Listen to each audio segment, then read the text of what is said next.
mundong naiiba ka sa lahat, ang hirap palang gumalaw. Para akong tsinelas na nawalan ng kapares, kaya hindi na magawang kumaripas ng takbo o harapin ang sunod na hakbang. Tila balitratong pinaglumaan, isinilid sa isang tabi at tuluyang kinalimutan. Para akong gamot na pilit ipinagsisiksikan sa kalamnan, maya-maya'y isusuka ng mundo pagkat naiiba ko. Bilang na ang araw na masasabi kong sapat ako rito.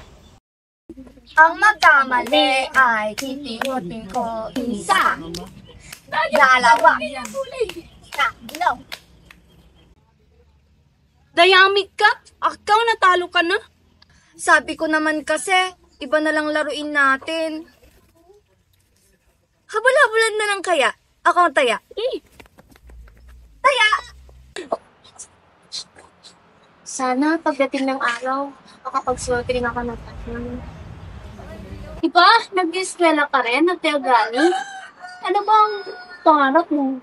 Pangarap ko maging guro pero ayos lang kaya sa mga tulad natin ang mangarap.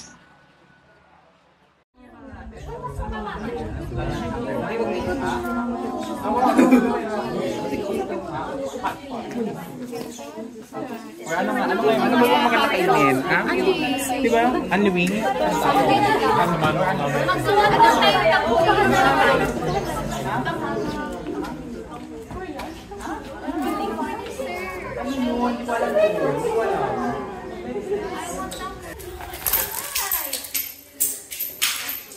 Ano ba yun, Agani? You're blocking my way. Sorry, Tanya. Hindi ko kasi kayo nakita eh.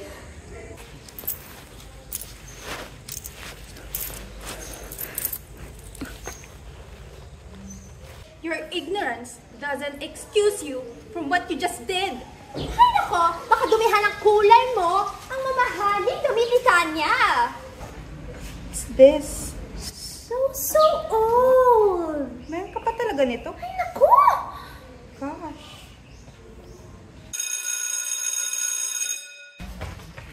Good morning, class! Good morning, ma'am! I'll just announce something for your upcoming demo teaching and I will leave you early because I have to attend a meeting. Alright, it is essential to present yourselves professionally, both in appearance and in the quality of your teaching materials. Your demo teaching will start soon, so you have to start crafting your instructional materials by now. Tanya, let's buy our materials. Perfect. My dad deposited money in my bank account earlier.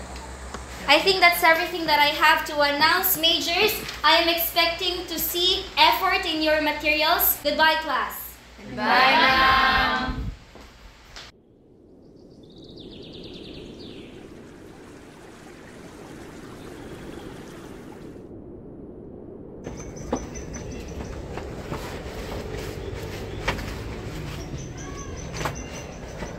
Wala pwede kuya susian dito eh. Ano gigugian mo dyan, anak? Kailangan po kasi namin ng gamit para sa pagtuturo, tay.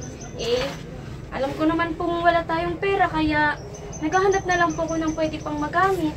Tignan mo sa sulok na. Dyan ko lang ata nilagay yung mga ginunting ko nung elementary ka.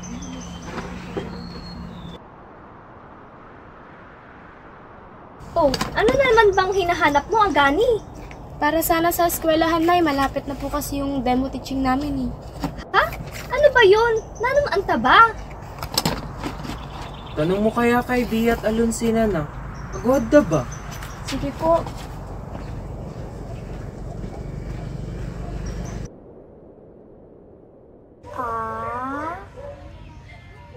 Hindi ko naman alam sumulat ako mga to. Bea, Alonsina! Meron ba kayong marker, chart at saka tape?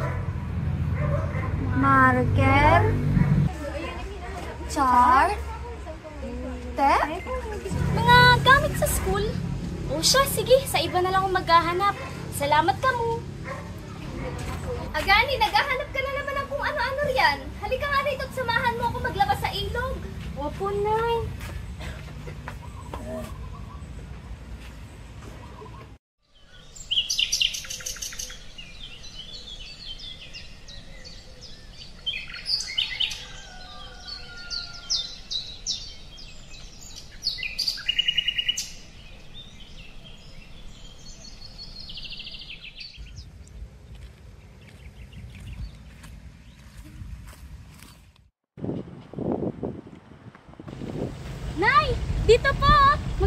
agos ng tubig dito.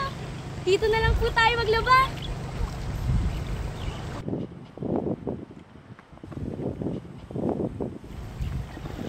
Sige anak. Nay, pangarap ko po talaga maging guro. Bilib na bilib nga po ko kapag nagtuturo sila, ma'am. Malapit na rin po yung demo teaching namin, Nay, kaya naghahanap po ako sa bahay ng mga pwede pang magamit. Oh, Nay, ba't ka po umiiyak? Wala naman po problema kung mahirap tayo eh. Kaya nga po, nagpupursige ako para sa pangarap natin. Sino na yung batch sa uuwi na tayo?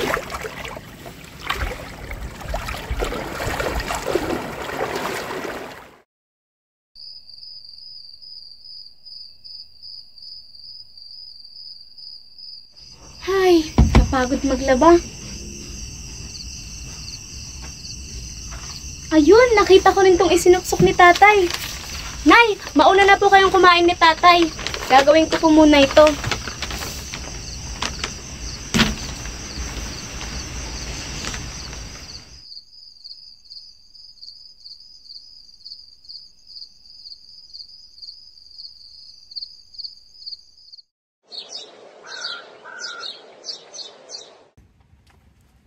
Nay, tay, alis na po ako. Sandali, Agani. Kung baon po, Nay, wag na po. Nagbaon na po ako ng kamote. Hindi, Agani. Patay na ang tatay mo. Anong sinasabi niyo, Nay? Ayan po siya, oh, sa likod niyo. Noong araw na muntik kang malunod, niligtas ka ng tatay mo. Sinagip ka niya kahit ang kapalit na yung sarili niyang buhay.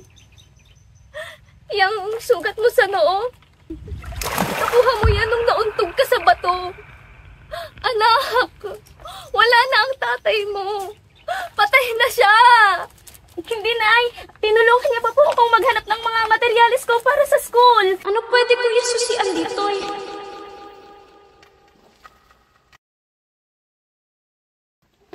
Kailangan po kasi namin ng gamit sa pagtuturo, Tay. Ito po.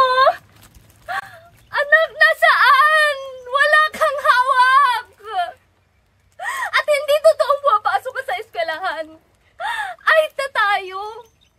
At hindi posibleng mangarap ang usang katulad natin. Mahirap lang tayo, anak. Namatay pa ang tatay mo.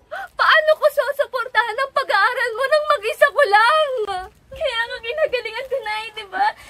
Si Bia, tsaka si Nanay, sila magpapatunay na pumapasok ako sa eskwelahan. Kasama ko pa nga sila bago tayo pumunta ng ilog, Nay. Bia, Alexina! Meron ba kayong marker, chart at saka tape?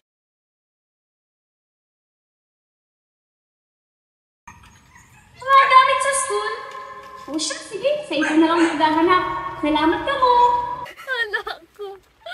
Walang Bia at Alucina. Hindi sila totoo! Paano mo nagagawang sabihin yan, Nay? Paano mo nagagawang sabihin na patay na si tatay? Hindi tayo pwedeng mangarap. Kaya napakababa yung tingin mo sa atin, Nay. Anak!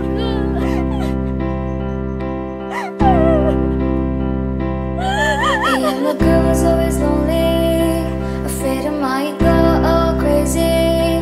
I try to fit myself in the whole world around me, but others don't believe in me. Lucky to have jolly friends of mine, a father who's there all the time. They were the pieces that completes my own life puzzle. That's when my story turned to be clear and something new arises, and image began to show. My mind can see you in spaces. Your side keeps me live. My heart can feel you as always. It keeps me wide awake. Even if you're not with me, I know I'm not alone. Thanks for laughing with me when the world's scary.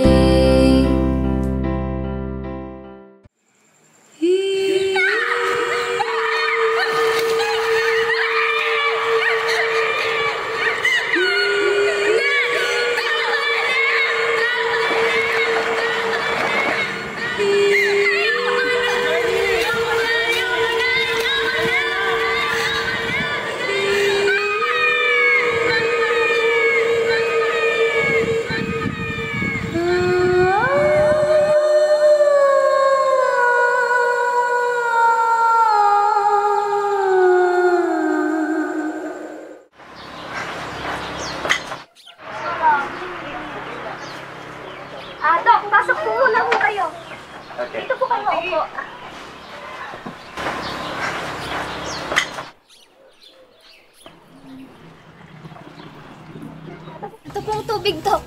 Salamat po.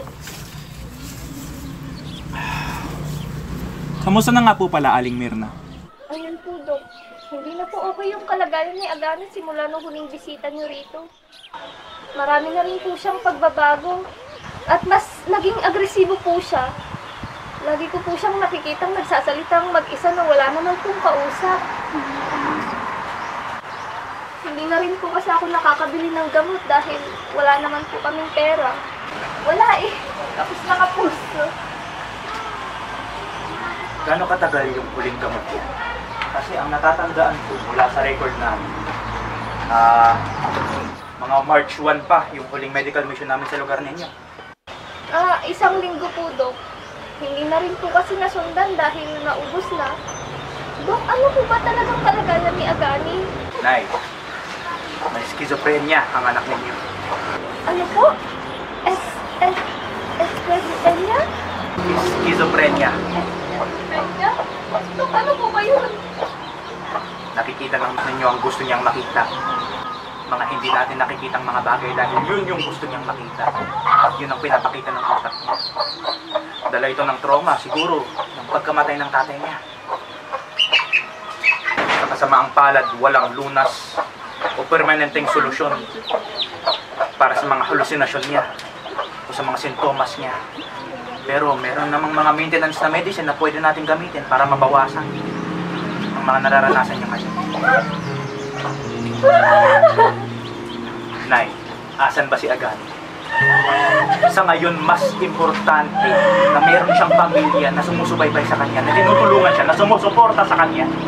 Asan siya, Nay?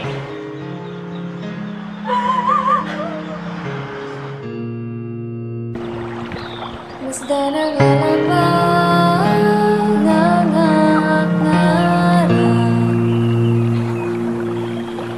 mabalot